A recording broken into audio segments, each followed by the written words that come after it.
muslimat. Assalamualaikum warahmatullahi wabarakatuh.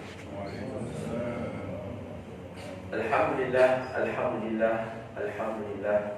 Segala puji bagi Allah Subhanahu wa taala. Selama-lamanya puji-pujian hanya layak bagi Allah Subhanahu wa taala. Selawat dan salam ke atas Nabi besar Nabi Muhammad sallallahu alaihi wasallam. Pagi ini, hari ini, ketika ini Allah masih lagi menghidupkan kita. Allah masih lagi memberi kita peluang hidup. Tuan-tuan, bila sebut peluang, peluang ni tak semua orang dapat. Peluang masing-masing tak seutuh. Peluang masing-masing tak sama.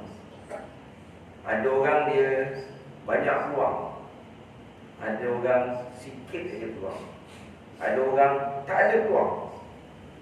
Maknanya apa tuan-tuan? Yang ada peluang, yang dapat peluang adalah orang yang sangat beruntung. Dan hari ini, pagi ini, alhamdulillah, Allah masih lagi beri kita peluang. Sebaik-baik peluang iaitu kehidupan kita. Allah hidupkan lagi kita selepas kita dimatikan sekejap pada malam tadi. Allah matikan kita sebentar, dalam arti kata Allah tidurkan kita. Allah tidurkan kita, keluarkan roh kita. Dah cukuplah, dah berpuluh, dah berjam-jam fikir, buat, cari, sibuk hal-hal dunia. Ligat kepala otak, perah tenaga, perah kudarat untuk hal-hal dunia. Lantas Allah dengan sifat kasih sayang beri kita kerehatan, beri kita rasa letih, beri kita rasa ngantuk. Supaya apa? Supaya kita tidur, tuan-tuan. Tinggalkan sekejap dunia. Dunia ni kalau ikut hati kita, ikut kepala otak kita, manusia yang cetek ni, kalau boleh kita tak nak tidur. Nak cari, nak kejar, nak dapat. Sampai tidur pun tak payah, rehat pun tak payah, apa pun tak payah. Asal apa? Asalkan dapat dunia kita ni, tuan-tuan. Pelik manusia ni, tuan-tuan. Kejarkan apa? Kemuliaan, pangkat, darjat, harta. Inilah lebih kurang. Pusing, benda tu juga yang dia cari. Pusing, benda tu juga yang dia nak. Nak apa? Nakkan kemuliaan, nakkan pangkat, nakkan darjat, nakkan kehormatan. Yang kat mana? Yang kat dunia ni yang dia kan. Sanggup buat apa tu? Apa saja kita sanggup untuk benda-benda ni, tuan-tuan. Sanggup kita menggadaikan harta kita, habis nak dapat benda ni. Sanggup gadaikan masa, tenaga, kudarat, malah keselamatan nyawa pun kita sanggup gadaikan untuk kehormatan, kemuliaan, darjat, pangkat dunia ni, tuan-tuan. Bukan keselamatan nyawa dia, malah ahli keluarga, sahabat handai, orang kampung, saudara mara, apa pun boleh dia berobat. Tuan-tuan, ini manusia ini tak kira, nak juga. Macam apa tu, kartun monyet dengan aku kan, yang makan cili. Nak juga, jangan monyet, jangan, nak juga kata dia. Allah dah beritahu, Nabi dah beritahu, jangan pergi tempat banyak wabak, jangan pergi tempat banyak penyakit. Musim penyakit jangan pergi, nanti kena sakit, nanti menyakit, nanti bawa keluar, nanti bawa balik. Tak, nak juga. Nak pergi juga. Tak kira, nak juga. Pergi. Pergi balik, bawa sebor, tebarkan. Tuan-tuan, siapa ni? Manusia ni. Tuan-tuan jangan cakap siapa-siapa pula. Ini contoh. Saya tak cakap siapa-siapa kat mana-mana. Ini contoh sikap manusia. Sebab apa tuan-tuan? Sebab nakkan pangkat, darjat, kehormatan, kemuliaan dunia ni tuan-tuan. Lantas apa pun tak dihiraukan lagi, apa pun tak dikisahkan lagi. Nakkan benda-benda ini tuan-tuan. Sedangkan Nabi dah beritahu, dah pasal lama dah. Apa yang kita kejar, kita cari ni lama ke nak pakai? Tak lama. Dunia ni 60 tahun, 70 tahun aja. Ada yang lebih? Ada. Tapi tak ramai. 94 tahun kan? Yang kita kenal orang je. Yang lain macam ada ke kan? Tak ramai, memang tak ramai. Lebih daripada usia tu 70 tahun ni memang tak ramai. Memang tak ramai. Sekejap aja kita pakai, kejap je kita guna. Orang hormat. Tapi seronok tuan-tuan hormat. Memang seronok. Pergi kredit tak payah bantu, ambil nombor, datang-datang tu masuk dia. Tak suka kita. Suka betul. Pergi bank tak payah bergantung. Masuk tol tak payah ambil tiket. Masuk tandas tak payah bayar. Menteri, contoh kan, orang hormat, ketua kampung, YB kan. Ini mati pakai, tak pakai. Mati bawa, tak bawa. Apa pun kita tak bawa, apa pun kita tak pakai. Tinggallah semualah kat dunia ni. Dekat batu nisan pun tak boleh tulis. Batu nisan bukan musuh mana nak tulis. Yang berhormat, datuk, datin, sri, tan sri, paduka. Tak ada, tak sempat. Banyak sangat. Yang tulis apa? Pangkat yang sama je. Saya, tuan-tuan, kita semua pakai nanti. Allah ya Allah kesian kat dia, Allah kasihkan dia, Allah curahkan rahmat pada dia, rahim pada dia. Itu yang kita pakai nanti tuan-tuan. Semua ni dah dikhabarkan, semua ni dah diceritakan, semua ni dah diberitahukan oleh nabi-nabi, rasul-rasul Allah Subhanahu wa taala. Hari ini kita dah tahu, tapi kita buat tak tahu. Ni masalah kita hari ni. Sebab apa? Sebab seronok. Dah tahu, tapi buat tak tahu. Sebab apa? Sebab terlupa. Terlupa kenapa? Sebab dunia ni seronok. Seronok punya masa sampai lupa. Lupa. Ini sifat dunia. Lalai leka, lupa. Semua lupa. Apa pun tak ingat. Akhirnya lupa yang paling penting sekali. Perkara paling penting sekali apa? Mati. Ini masalah. Kita lupa perkara yang paling penting sekali. Mati. Bila kita lupa benda paling penting mati ni, kita jadi siapa? Kita jadi orang paling bodoh. Sebab Nabi kata orang paling bijak, paling pandai, dia ingat mati dan dia buat persediaan untuk mati.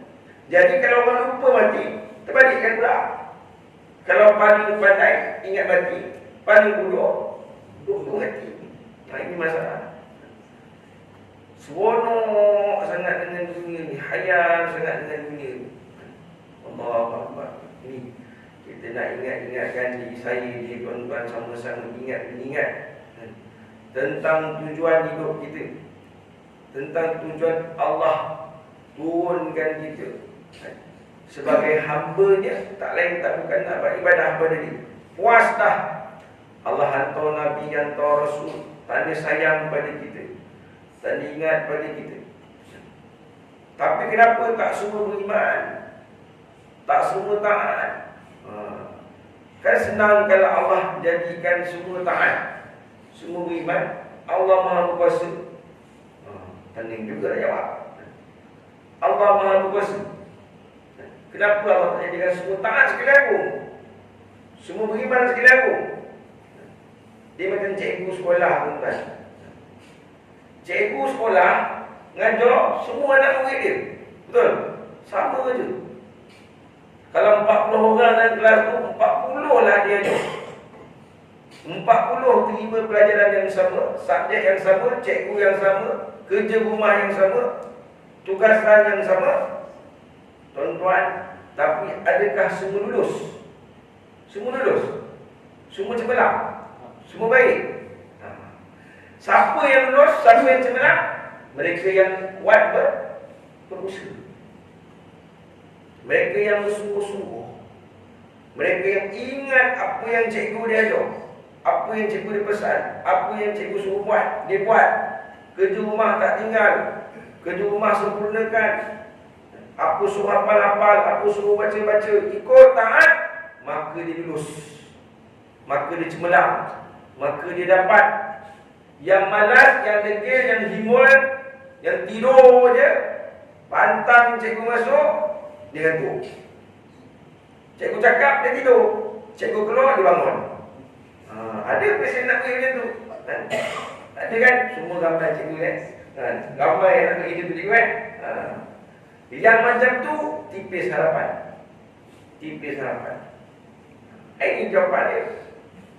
Allah ajar, Allah hantar benda yang sama. Semua dapat. Allah hantar lagi Nabi, Allah hantar lagi Rasul, Allah hantar lagi Al-Quran untuk kita. Tapi siapa yang tak ambil tahu, tak ambil pot, orang kata seram. Alah, biar dia. Nanti tu aku pergi ke surau, tua aku pergi ke masjid, tua dia aku kepala. Nanti tak sempat nak tunggu yang ni nanti. Ada masalah ni. Betul mati Allah Subhanahu Wa Taala. Pagi ni juga saya dah semak dah jadual yang dia hantar dia asli. Saya rasa macam nak buka kitab juga lagi. Untuk saya tengok ada benda yang rasa saya boleh selit kat sini. Kita nak bincang satu kitab, satu perkara, senang je sebab yang ringan-ringan je. Pertama, sebab saya tak pandai. Nak cerita yang tinggi-tinggi. Yang kedua, pagi. Tuan-tuan, kalau tak jadi hal bagi tuan-tuan, kita nak baca sirah nubuwah. Boleh? Kita nak baca sirah nubuwah. Sila cuba yang taklah ringan mana, taklah berat mana. InsyaAllah lah. Mudah-mudahan Allah permudahkan. Cuba je tuan-tuan. Dan hari ini kita nak mulakan daripada kisah Nabi Ibrahim AS. Kita nak mulakan daripada kisah Nabi Ibrahim AS. Kenapa Ustaz mula Nabi Ibrahim? Saja suka. Aku nak ajar kata pula. Sebab Nabi Ibrahim ni tuan-tuan digelarkan sebagai Abaul Anbiya. Abaul Anbiya, iaitu bapa kepada Nabi-Nabi dan Rasul-Rasul. Banyak, ramai Nabi-Nabi dan Rasul-Rasul daripada keturunan Nabi Ibrahim AS. Yang belum Nabi Ibrahim di atas dia tak berapa ramai. Adam, Idris, Nuh, Salih itu pun tak berapa ramai. Yang lain semua bawah-bawah tu juraian daripada Nabi Ibrahim AS. Antara anaknya Ishak atau anaknya Ismail AS. Tentang Nabi Allah Subhanahu Wa Taala, Nabi Ibrahim digelar sebagai Abaul Anbiya, bapa pada Nabi-Nabi. Ada seorang lagi Nabi digelar sebagai Abaul Bashar. Abaul Bashar, bapa kepada atuk manusia. Nabi Allah Adam AS. Beza dia tuan-tuan, tak ada benda pun kan. Maknanya sebelum yang bapa pada manusia Nabi Adam, bapa pada Nabi-Nabi, gelarannya kepada Nabi Allah Ibrahim. Kalau belum daripada Adam, itu tak dinamakan manusia. Makhluk je yang menyerupai manusia. Manusia ni apa? Dia sempurna. Kejadian yang sempurna. Allah jadikan dengan sempurna. Belum daripada itu, dia rupa manusia, tapi dia bukan manusia, macam rupa manusia. Kalau tuan-tuan pergi Lenggong, Museum Lenggong, kita jumpa apa? Manusia. Apa? Orang Lenggong apa nak? Perakmen. Perakmen. Itulah contoh manusia sebelum Adam. Setiap daripada mereka ada kecacatan genetik. Takkan sempurna macam kita ni. Semua kelahiran sebelum Adam rupa macam manusia, tapi dia ada kecacatan mereka. Lepas daripada Adam, mula daripada Adam AS, maka sempurnalah kejadian makhluk yang bernama manusia. Okey. Bismillahirrahmanirrahim. Nabi Ibrahim AS, nasab dan tempat lahirnya Nabi Ibrahim AS. Nabi Ibrahim AS adalah putera Azar, Tarih bin Tahur bin Sarus bin Ra'u bin Farish bin Abir bin Shalih bin Al-Fakshad bin Sa'am bin Nuh AS. Sampai pun dekat Nabi Nuh. Kurang lebih 9-10 keturunan jumpa dengan keturunan Nabi juga. Bapa dia Nabi juga, atuk dia Nabi juga, iaitu Nuh AS. Daripada Nabi Nuh turun jumpa cucunya Nabi Ibrahim AS. Maknanya apa? Bukan orang lain, saudara mara juga.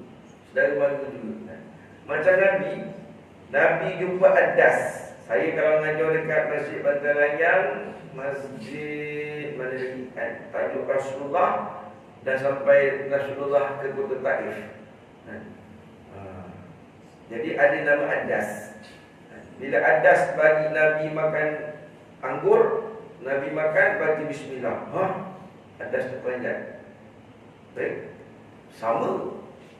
Apa yang sama? Sama macam orang tempat aku. Buat apa? Dia buat macam ni lah. Siapa yang buat? Siapa ajak? Yunus ajak. Oh, Yunus! Oh, kau lagi mana? Ninawai. Oh, dekat Iraq. Jauh tuan. Adas yang makan. Kampung dekat Iraq sana. Cik makan dekat apa? Dekat Madinah.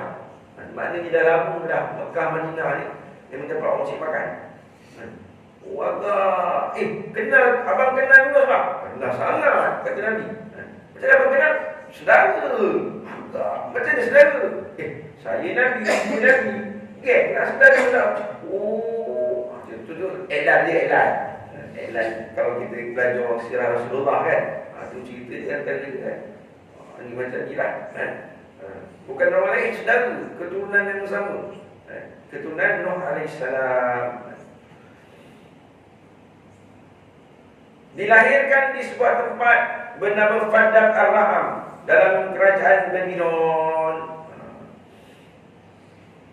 Ibrahim putera Azar atau Tarih. Tarih ni ada riwayat kata nama sebenar dia, nama dekat IC, nama dekat suka banyak JPN. Babylon lah, JPN Babylon lah. Tuan-tuan dia cari JPN Dhaka ni pula. Dekat JPN Babylon, nama dia Tarih. Nama gelar dia Azar. Nama gelaran. Macam kita lah kan, nama Rahman. Tapi kalau datang sini cari Rahman, orang tak kenal. Rahman, siapa Rahman? Orang tak kenal. Alah, orang panggil dia Man Tiger. Oh, Man Tiger. Orang kenal. Kat kampung panggil Man Tempe. Tempe je pun kan. Kat sini je dia sembang Man Tiger lah apa. Gelor kan.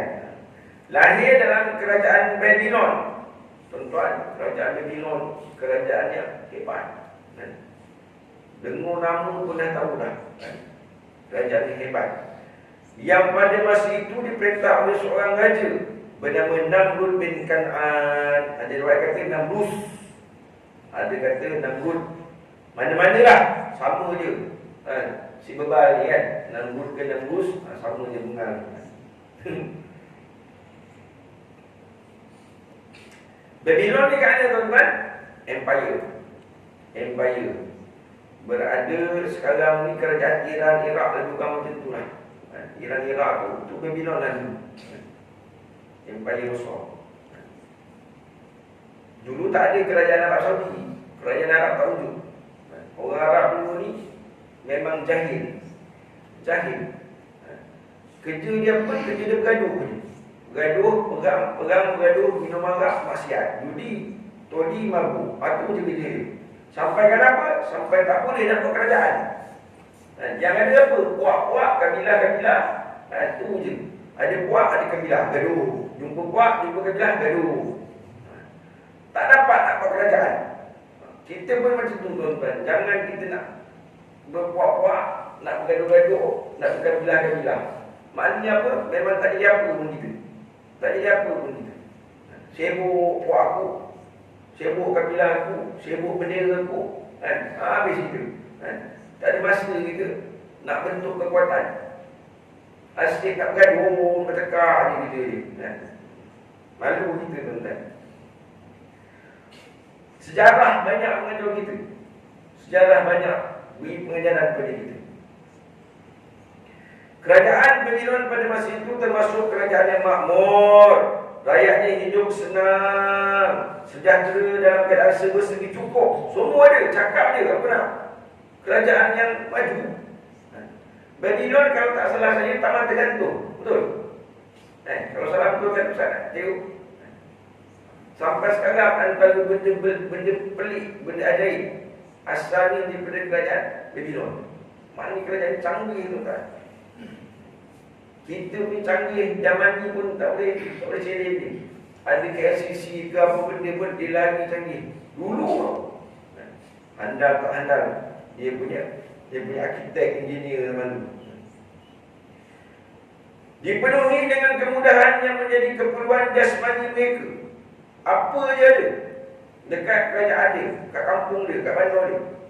KFC, McDonald's, 7-Eleven, cakap ni. ATM, mesin, apa semua, lobby, ada, cukup.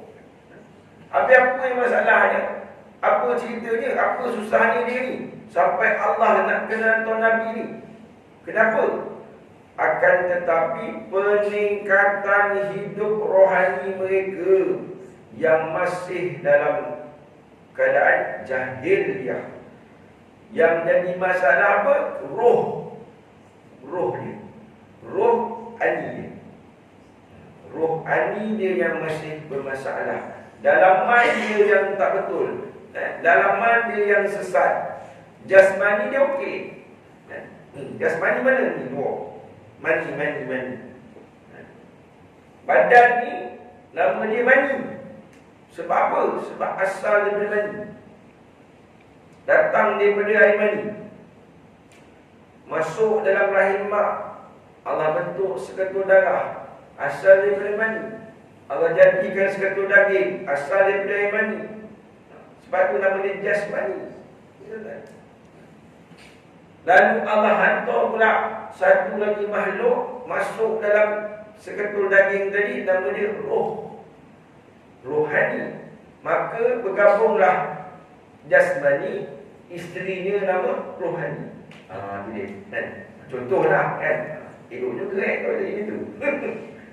Jemputan kahwin pengantin lelaki, nama jasmani, bagi membuat rohani. Belum jumpa lagi, dia tak jumpa lagi.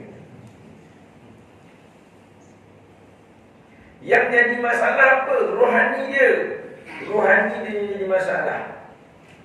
Jasmani okey. Jasmani tak ada masalah. Jasmani datang daripada tanah. Mati, kita uruskan, bersihkan, bungkus balik, pulang dekat tanah. Roh datang daripada Allah. Dan mati nanti keluar roh, balik semula pada Allah Ta'ala, pulang semula kepada Allah. Sama ada Allah terima atau tak terima, itu masalahnya nanti. Itu persoalannya nanti. Adakah Allah terima semula roh kita ni, tuan-tuan, atau sebaliknya, na'udzubillah, tuan-tuan. Mudah-mudahan Allah terima roh kita dan Allah letakkan di sebaik-baik tempat di kalangan orang-orang saleh, insya-Allah. Mereka tidak mengenal Tuhan pencipta mereka yang telah menggunakan mereka dengan segala kenikmatan. Siapa ni? Rakyat negeri Babylon. Tak kenal Tuhan yang sebenar, yang bagi kenikmatan pada kita hari ini, pada semua makhluk. Daripada awal kejadian, daripada awal kejadian sampailah akhir kejadian, semuanya atas pemberian nikmat Allah Subhanahu wa taala. Tak ada siapa pun boleh beri melainkan Allah Subhanahu wa taala. Tuan-tuan, hari ini kita nak cari, kita nak rebut daripada Allah yang namakan apa? Pahala. Hari ini, hari ini kita susah payah. Gelap-gelap, sejuk-sejuk, mandi, siap-siap pakai baju, pergi surau, semayang, ngantuk-ngantuk, duduk dalam kuliah pula. Ya Allah, kalau balik ni seronok, tuan-tuan. Balik ni kan seronok. Tilam bantal selimut nak manggil. Baliklah, marilah, tidurlah kan. Teringat, tak kerja ni, tak kerja. Tapi kita korbankan semua tu apa? Pasal apa? Ingatkan pahala. Ingatkan ganjaran pahala dari Allah. Sebab pahala tak ada siapa boleh bagi kita. Balik rumah, jumpa bini. Jam, minta pahala sikit. Oh jam, benda apa ni? Minta pahala sikit. Dia buat tawar, pasal lagi aku. Balik suruh kena sampuk ke apa ni? Mana dia boleh bagi pahala? Kan? Jumpa dengan Pak Imam, minta pahala. Mana Pak Imam boleh bagi pahala? Paling-paling runtung boleh lah, runtung telur bagi ni kan. Kalau dia nak bagi, bukan minta, tanya je.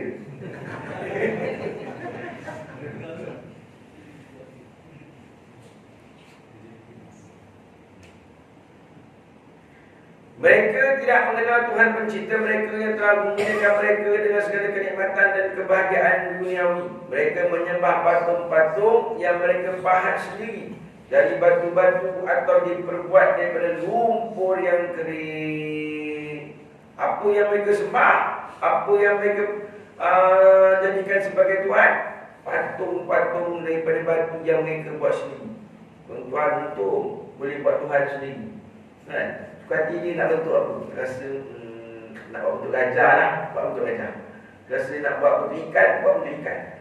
Tuhan ikut selera dia. Itu dia kan? Maka banyaklah Tuhan dia kan? Tuhan ikut selera dia, terasa ikut rasa dia kan? Mimpi malam tadi, mimpi kucing, buat Tuhan kucing. Sedap tekak dia kan? Raja mereka Namrud bin Kanaan menjalankan tampuk pemerintahan secara kuku besi dan kekuasaan mutlak. Habis. Veto. Jangan melawan. Melawan, penjaga. Degil, pancung kembali. Jadi, tahan je lah. Tunduk je lah. Ikut je. Semua kehendaknya harus dilaksana dan segala perintahnya merupakan undang-undang yang tidak dapat dilanggar atau ditawar. Maknanya tak boleh tolak usul. Apa yang dikata pasti dikota, pasti jadi. Dalil betul tuan-tuan. Kekuasaan yang besar berada di tangannya itu dan kemauan hidup yang berlebihan yang dia nikmati, lama kelamaan menjadikan dia tidak puas dengan kedudukan sebagai raja. Lama-lama dah jadi raja dah. Nak naik pangkat apa lagi? Nak naik pangkat apa lagi? Kalau ketua kampung boleh naik pangkat, jadi pengundu ke, jadi DO ke. Kalau menteri boleh naik pangkat, nak jadi Perdana Menteri ke apa. Tapi kalau dah jadi raja, nak jadi apa lagi? Apa lagi nak jadi Last-last dia fikir, dah halang-halang orang semua dengar cakap aku, patuh cakap aku semua orang buat, orang taat, aku nak jadi Tuhan pula. Nak jadi apa? Nak jadi Tuhan pula. Sama lah macam saudara dia, anak saudara dia nanti nama Fir'aun. Akulah Tuhan. Terperanjat Iblis. Alamak. Bagus betul lah bagi Fir'aun kan. Aku aja sikit dia cepat kata. Dah puas-puas jadi nak jadi Tuhan pula. Kenapa tuan-tuan? Kerana nikmat yang menjauhkan diri dia daripada kebenaran kesesatan. Bagi-bagi nikmat yang Allah murka, Allah benci, tuan-tuan. Allah ni pengasih, penyayang. Dia bagi kita nikmat, tak ada kasih, tak ada sayang. Bagi lagi kasih, sayang. Bagi lagi kasih, sayang. Kasih, sayang. Tapi ada manusia yang dibagi dengan rasa benci, menyapa. Ambil, tapi aku benci kau. Ambil, tapi aku benci kau. Ambil, tapi aku benci kau. 3, 4, 5 hari lepas, tengok cerita Piramli, Nujum 4 Belalang. Masa tengok cerita tu, bawah tu ada tulis Donald Trump mengaku kebal daripada COVID-19. Kat bawah tu tulis Donald Trump mengaku kebal daripada COVID-19. Kepala otak saya tu ingat apa? Ingat Firaun. Firaun kebal daripada penyakit. Dia tak pening, tak mabuk, tak muntah, tak sakit perut, tak ada gawat, tak ada darah tinggi, kencing manis, tak ada, tak main dia. Allah bagi dia nikmat kesihatan, sihat aja. Nampak-nampaknya Allah ada bagi lagi satu manusia. Kalau betul lah apa yang dia ngaku, serupa betul kan dengan Firaun, tuan-tuan. Habah taubah dengan Firaun. Allah nak jauh, Allah dah penyampah benci dah dengan tuan kan. Nak jauh lagi, tuan-tuan. Okey. Nabi Allah Ibrahim AS ni, tuan-tuan, digelar juga sebagai apa? Khalilullah, kekasih Allah. Maknanya Allah kasih dia, cinta. Satu hari malaikat maut datang jumpa dia. Malaikat maut kalau datang jumpa nak apa? Nak ajak jalan. Malaikat maut datang kalau datang nak apa? Nak buat kerja dia lah. Siapa awak ni? Malaikat maut. Pahal pula. Kenapa? Aku lagi macam biasa lah kata dia. Nak apa? Nak ambil nyawa ke? Nak ambil nyawa. Kata Nabi Allah Ibrahim, siapa suruh? Allah suruh.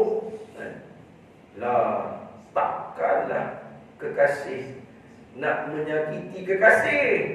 Kata Nabi Ibrahim, Allah kan kekasih dia, dia kan kekasih Allah. Takkan kekasih nak menyakiti kekasih. Pening kepada malaikat maut. Aku ni kerja aku cabut nyawa je, tak pandai nak balas-balas pantun. Tapi Allah ilhamkan jawapan kepada malaikat maut. Kata malaikat maut pula, takkan kekasih tak rindu pada kekasih. Betul tak, tuan-tuan? Tuan-tuan sini kan, badan dia kat sini, hati dah sampai rumah, betul? Hati dah sampai warung kan? Kalau kekasih dia kat warung kan? Kadang-kadang orang ni kekasih dia dekat warung kan? Tak ada, dia kena standar tak ada. Maksud tu kan, tinggal untung. Tuan-tuan macam Allah Subhanahu Wa Taala, Nabi Allah Ibrahim AS ni juga ada riwayat kisah tentang kelahiran dia. Tentang kelahiran dia pun, tuan-tuan, penuh dengan susah payah. Kat mana? Kat sini tak ada cerita kelahiran dia. Cuma dekat sini ada menyebutkan Nabi Namrud ni dia bermimpi yang satu hari nanti akan lahir seorang budak lelaki yang akan merampas tahta kerajaan dia. Ni Namrud mimpi. Dan mimpi ni adalah khabar daripada iblis, khabar daripada syaitan. Sebab zaman tu iblis dengan syaitan ni dia boleh ngendap-ngendap langit. Dia boleh curi-curi rahsia dekat langit Lauh Mahfuz tu. Tengok, kata dia, agak hari turun dekat dunia kan, pecahkan rahsia, bocorkan rahsia. Pada siapa? Pada ahli-ahli telik, tukang-tukang telik, nujum-nujum kan, nujum 4 Belalang ke apa gelantak lah kan. Dia pecahkan rahsia ni, rahsia-rahsia langit, tuan-tuan. Sebab tu nujum-nujum ni, pawang-pawang, bongo-bongo ni adalah ejen-ejen syaitan. ejen-ejen syaitan. Dia akan merosakkan akidah, kefahaman manusia pada Allah Subhanahu wa taala. Oh, bulan 12 ni banjir, kata dia. Mana Tok tahu? Hei, aku Tok Pawang. Habis tu Tok, kalau tak nak banjir, sembelih lembu putih, kambing putih, ayam putih. Dia dah tahu dah bulan-bulan banjir. Dah tahu, sebab Indian tahu kan? Dah tahu dah. Indian tahu, dah curi rahsia langit. Sampai masa bulan 12, banjir juga. Betul lah Tok cakap. Tapi kan kita dah sembelih kambing putih, ayam putih, lembu putih. Kenapa banjir gitu? Oh, rupanya hantu laut dia nak orang putih. Nampak? Lepas tu bunuh pula anak dara putih-putih lawa-lawa. Dia berlaku. Sesat tak? Sesat. Harga manusia disesatkan oleh ejen-ejen syaitan tadi. Pawang, bomo, dukun, pak belalang sebagainya. Jadi dia curi rahsia langit. Dia kabarkan pada Namrud.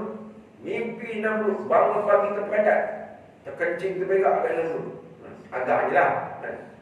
Tuan-tuan, dia kata apa? Tak boleh jadi. Sebelum lahir budak ni, aku kena bertindak. Apa yang dia buat tuan-tuan? Dia perintahkan hamba rakyat dia supaya pindah, tinggalkan isteri masing-masing. Jangan duduk lagi dekat rumah, jangan duduk lagi dekat kampung. Sementara tempoh PKP ni kata. Daripada PKP ke? Keluar arahan daripada Menteri Keselamatan, Babylon lah kan? Semua rakyat warga lelaki kerajaan Babylon hendaklah mengasingkan diri daripada isteri masing-masing, pasangan masing-masing dalam tempoh beberapa minggu ke apa kan. Sepanjang tempoh tersebut, kerajaan akan beri bentuk bakul bantuan makanan.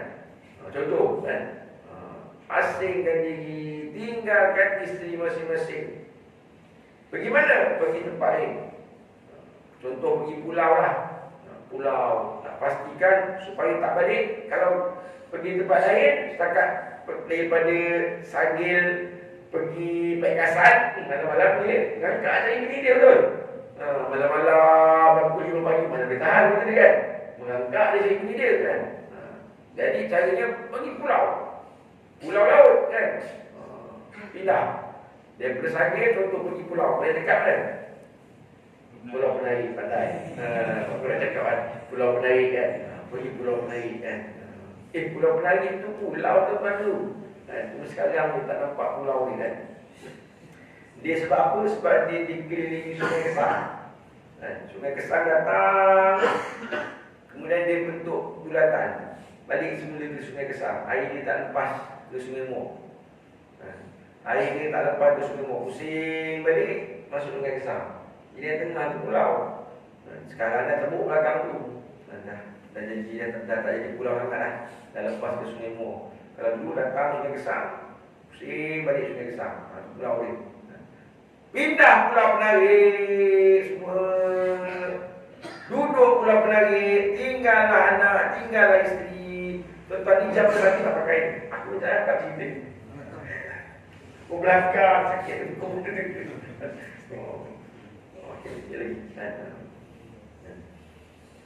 Dari tempoh berlalu masa tuan-tuan,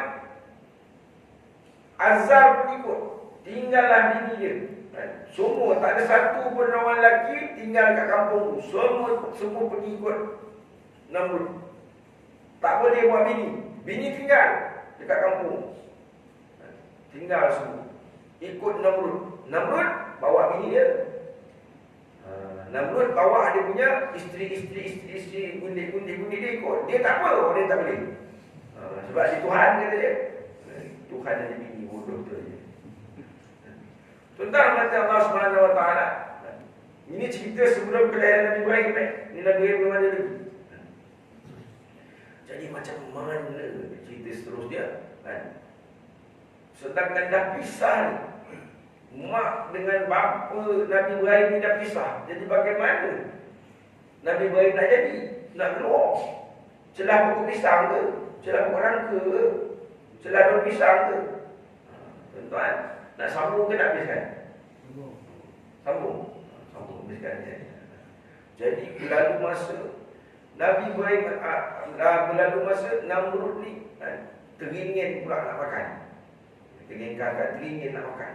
Dah duduk 2-3 minggu kat pulau tu. Lama tak balik kampung. Teringin pula nak makan makanan istimewa. Mimpi lagi.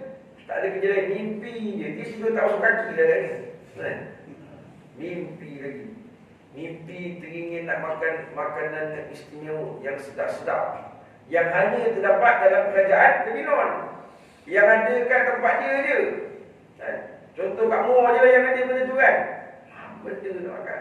Teringin nak makan Char-kway teow tu, mi Bandung kita teringin nak makan. Sudah tadi. Lantas dia tanya pada Menteri Keselamatan dia, malam tadi aku mimpi, kata dia. Mimpi apa bos? Mimpi mi Bandung udang, kata dia. Mi Bandung udang kalah, kata dia.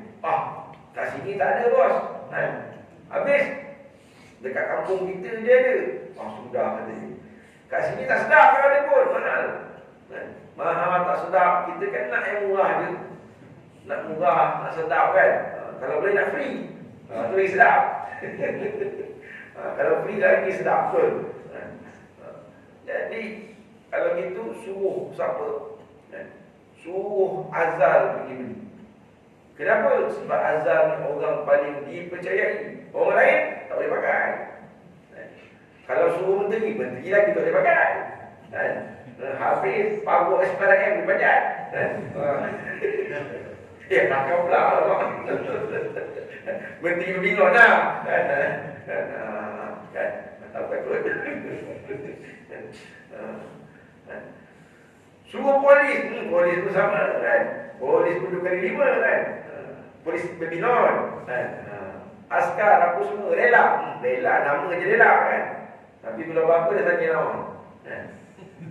Belum balik lagi. Belum habis kita kahwin lagi. Mana aku punya duit kata dia. Kata rela. Nampak sangat tak rela. Betul? Bukan rela sini lah. Rela sana kan. Rela Babilon. Rela sini okey kot kan. Agak je lah. Bersama pun. Jadi dia kata apa? Suruh bapa Nabi Ibrahim Azar tadi pergi beli. Orang kepercayaan dia, orang paling dia boleh percaya. Jadi pesan dekat Azar, ingat beli bungkus. Kau jangan makan pula. Tak tuan-tuan. Beli bungkus, bawa balik cepat. Jangan balik rumah. Ikut jalan lain. Ikut highway. Jangan ikut jalan kampung. Dan ikut Mekasar tu kan. Ikut depan, ikut highway depan. Okey. Beli siap apa semua, balik. Ikutlah jalan dalam, cepat sikit nak balik kat tadi kan. Cepat sikit sampai. Bila kata ikut dalam, jalan dalam, lalu depan rumah. Lalu depan rumah, jengah rumah kan. Lama tak jumpa rumah kan. Tanya khabar je, sihat ke tak? Apa khabar awak lagi kan? Lama tak jumpa kan. Sampai rumah, Assalamualaikum. Salam, siapa tu? Abang Masa dah kata dia. Buka pintu kan. Orang rumah baru lepas mandi. Maaf cakap lah kan. Pada budak-budak pula kan. Orang perempuan mandi kan kembar kan. Orang zaman dulu kan. Abang. Amat lepas mandi pula kan. Lama tak jumpa. Faham je lah. Maka berlakulah hubungan suami isteri. Dah siap semua balik. Jumpa Namrud. Dah beli dah? Dah. Singgah rumah tak? Tak bos. Tak singgah. Lalu pun tak. Kawan lalu jalan lain. Cuma kejap mata tu. Takkan saya tak singgah, takkan. You know me, kata dia kan. Okey. Jadi tentang mata Allah Subhanahu Wa Taala, itulah antara kisah riwayat bagaimana permulaan. Susahnya tuan-tuan. Belum cerita lagi kelahiran. Ini belum cerita lahir lagi. Ini cerita nak jadi Nabi Allah berakhir pun berapa pun susah. Menunjukkan apa? Nabi itu tua betul. Masa Nabi Allah berakhir tentang dia memang dah tua betul. Usia orang tu kan lama-lama. Tua betul. Nabi Allah berakhir sendiri tuan-tuan. Kalau kita baca riwayat, umur dia 90 tahun. Baru dapat perintah, baru dilaksanakan nazar dia. Nazar dia apa? Sunat. Nazar dia sunat. Nazar dia nak umur dia dah tua, 90 tahun lebih kurang, 80 tahun, 90 tahun. Dia dapat anak. Dan dia nazar dia apa? Nazar dia nak potong mana-mana anggota badan dia. Dia nazar, kalau aku dapat anak, aku nak potong mana-mana anggota badan aku. Tuan-tuan jangan nazar macam tu. Takut kan? Kita tahu Nabi Ibrahim, syariat tu lah. Dia nazar nak potong mana-mana anggota badan. Kalau dapat anak, Allah bagi anak. Tuan-tuan, anak ni nikmat besar, tuan-tuan. Risau kan? Kahwin tak dapat anak kan? Kalau 3 tahun kahwin tak dapat anak, seronok lagi kan? Berdua-duaan berbulan madu kan? Tapi kalau dah masuk 10 tahun, saya berikut, dia tengok kan? Berbulu juga tu. Kalau ada anak-anak, seronok kan? Jadi lama-lama ni bosan juga, teringin sangat anak-anak. Orang lain semua anak dah anak penak dah. Dah besar lah, tu universiti dah balik apa semua kan. Kena jahaz apa semua kan. Yang dia tak dapat anak. Risau tak? Risau. Nabi Ibrahim nazar apa? Potong anggota kalau dapat anak. Ada seorang-seorang nak keluar yang boleh risau ni. Jadi bila kita dapat anak, terlangkau kita ni tak apa kan? Dapat anaknya, Nabi Ibrahim pun laksanakan apa yang dia nazar, iaitu potong anggota dia. Anggota apa dia nak potong? Allah bagi dia, bagi tahu, bagi ilham, bagi turun wahyu, beritahu apa? Potong kulit kemaluan. Potong kulit kemaluan. Sebab tu sunnah Nabi Ibrahim, sunnah dan sunat. Ini betul-betul sunat. Yang ini bukan sunat, tapi betul-betul sunat. Betul-betul sunat daripada Nabi Ibrahim. Asalnya sejarah dia daripada Nabi Ibrahim. Nak potong apa? Nak potong telinga. Kan potong telinga. Nak potong kaki tu, no. Bukan di mana ya kan? Potong tangan kan boleh. Habis Allah ilhamkan potong kulit kemaluan. Tarik panjang-panjang, baik kan? Yang lebih ngeri, yang ceritanya ngeri sikit, Nabi Allah Ibrahim potong pakai kapal. Dia tak kena kita potong gunting lah, jahit lah, Nabi potong pakai kapal. Macam boleh? Kita dah potong. Siapa rasa nak potong lagi, nak try kan? Potong-potong semua pula kan? Itu sunnah Nabi SAW. Nanti kita jumpa tuan-tuan. Kita jumpa pula sunnah bagaimana nazar dia yang nak sembelih anak nanti. Apa semua, macam mana boleh jadi nazar macam tu sekali kan? Kita pun nanti pernah cerita nazar ni kan.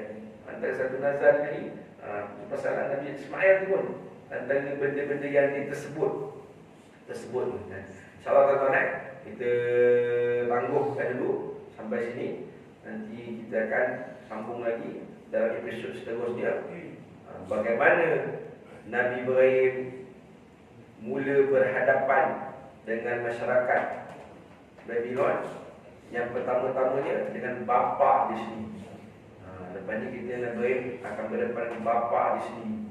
Seorang musyrik, bukan sekadar seorang musyrik, tapi tukang buat patung. Bagaimana nak berhadapan dengan bapa sendiri begitu tuan-tuan. InsyaAllah mudah-mudahan ada kesempatan dan masa Allah beri kita peluang dan ruang.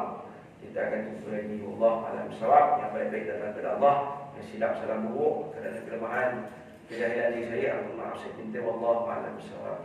Bismillahirrahmanirrahim. Alhamdulillahil alamin wassalatu wassalamu ala asyrafil mursalin wa ala alihi washabbihi ajma'in. Allahumma inna nas'aluka wa jannah wa na'udzubika min sakhatika wa nar. Wa khtim lana bi husnil khatimah wa la takhtim alaina ya Allah bi su'il khatimah. Rabbana atina fid dunya hasanah wa fil akhirati hasanah wa qina adzaban nar. Wa sallallahu alaihi wa Muhammad wa ala alihi wasallam. Alhamdulillahil alamin. Taqabbalallahu minkum.